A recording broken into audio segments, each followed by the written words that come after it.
Let's get right to Adam Rittenberg. He is the senior college football writer for ESPN. Adam, good morning to you. Love starting the hour off strong. And let's begin with this. Ann Arbor, what are the Wolverines going to do? Hey, good morning, guys. I think a lot depends on what happens this Friday in the college football playoff first-round game, Alabama, Oklahoma. Kalen DeBoer, the Alabama coach, has a couple of times gone public and said that he's not talking to anyone. He doesn't want to talk to anyone. He wants to be the Alabama coach in 2026. But if you're Michigan, he is the best fit for you, without a doubt, in this cycle. So you want to take a shot if there's a shot to be taken. And if Alabama does lose to Oklahoma and their season ends, and the backlash that will happen around that program starts, because that's what they do at Alabama, you have to at least try to talk to Kalen DeBoer and make your case. Now, if he is off the board, and I think he likely will be, then you move on to some other candidates. Kenny Dillingham from Arizona State's been connected to this job. He's trying to get a new contract done to stay at ASU, but it hasn't happened as of this recording. Clark Lee at Vanderbilt, I think, is an interesting name. Jed Fish at Washington is a former Michigan assistant who's been around a lot in the college and NFL ranks. There are some NFL candidates that they're looking at, but I do think from Michigan's perspective, especially because it doesn't really hurt them to wait a couple extra days, if they could actually take their best shot at Kalen DeBoer and try to make it happen. All right, Adam. So we do have first-round matchups in the college football playoff this weekend. And the second a bracket is involved, I feel like I'm filling out my March Madness bracket where I'm like, okay, what are the big first-round upsets? So I'm looking at these four games. You got James Madison and Oregon, Alabama, Oklahoma, Tulane and Ole Miss, Miami, Texas A&M. Do we have any upsets in the first round?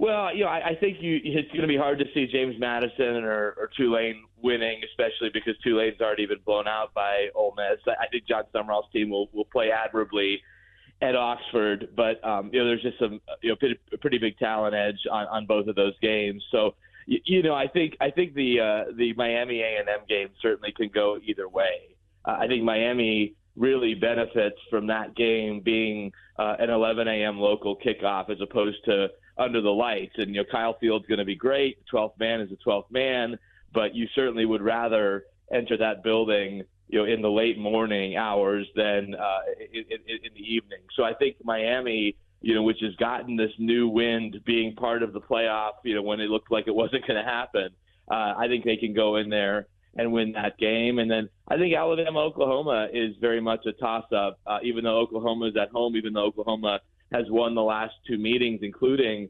back in mid-November. I was at that game, and they won, and despite being outgained by about 200 yards. And, it's a hard formula. You're essentially banking on Alabama to turn it over and make other mistakes. They made some mistakes on special teams, and Oklahoma, to its credit, was able to win. But it's really hard to beat a Kalen DeBoer coach team 3 times in a row, which is what the Sooners are trying to do. And they're going to need their home field, I think, to really show up and become an advantage against Alabama, which, again, has not played well lately, but also has had a chance to reset since the SEC title game and try to put its best foot forward there in Norman. Adam, which team, in your view, in the college football playoff is better than we realize, and why?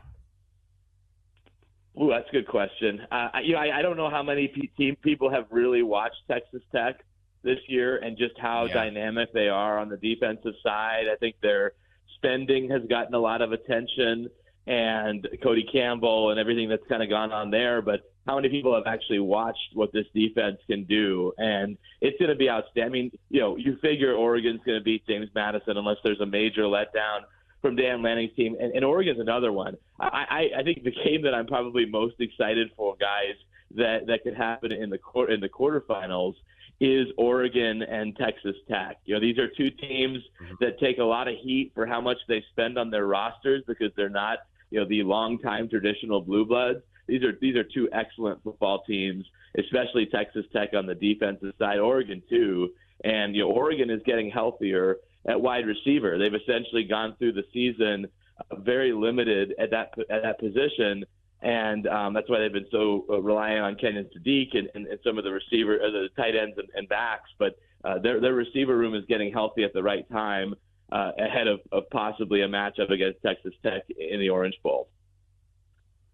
Who do you think has the more favorable path to the national championship? Is it Indiana at the top of the bracket, where they face either the winner of Oregon and Texas Tech, or do you think it's Ohio State, who faces potentially Ole Miss or Georgia, or the winner of the Miami Texas A&M game in that first round matchup? Because we see this, like, again, going back to basketball, sometimes matchups can be incredibly important. So when you see this bracket and how it stacks up, do you think Indiana or Ohio State have advantages when it comes to matchups in their respective part of the brackets?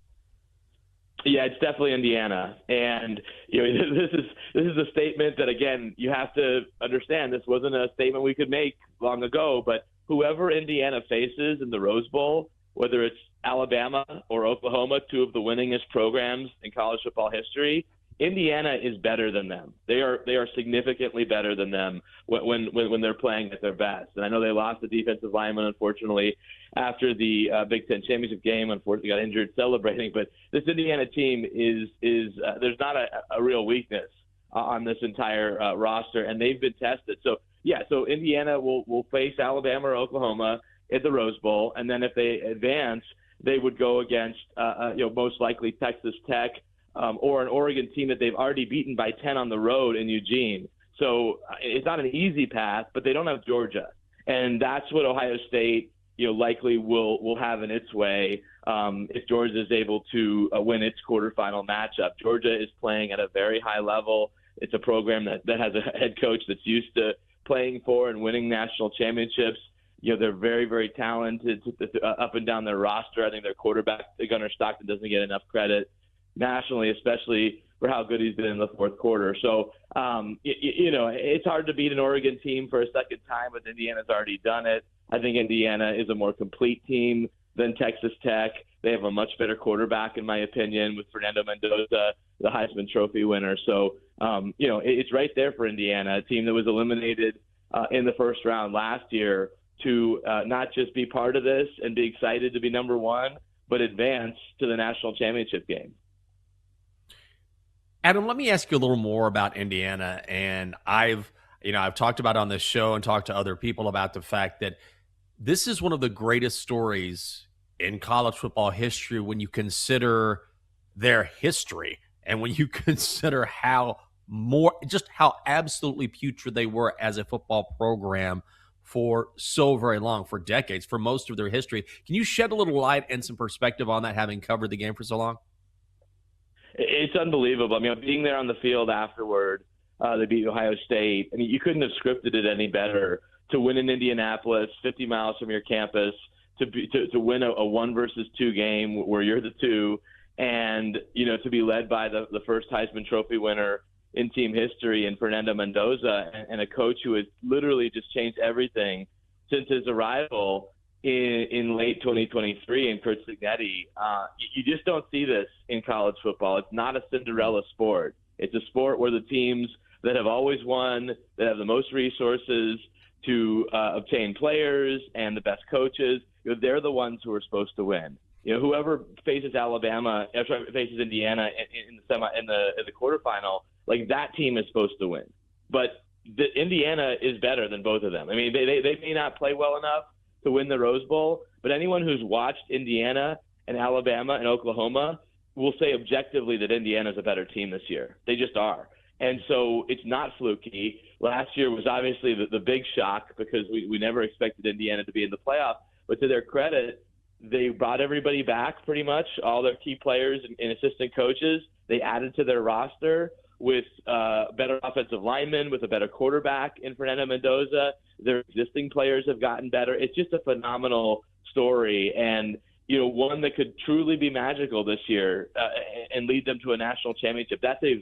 You can knock them and say, hey, they're not as talented as Ohio State. Well, they beat Ohio State. Or Oregon. They beat Oregon by 10 on the road. Or Georgia. They haven't played yet, but it's not out of the question to think Indiana could win a national championship. You can talk yourself out of it, but the evidence points to the other side. So we'll see if they can do it. It's obviously a different stage, a lot more pressure, but this team and this coach has answered everything so far, every doubt that's been in their way. And listen, Kurt has been a lot more quiet this year, but I know him pretty well. I've talked to him at some of the games. He is very aware of the things that were said about them last year by some of my colleagues at ESPN, by some of the broadcasters, and they have used that as motivation throughout the season because he knows that they were disrespected at the end of last season.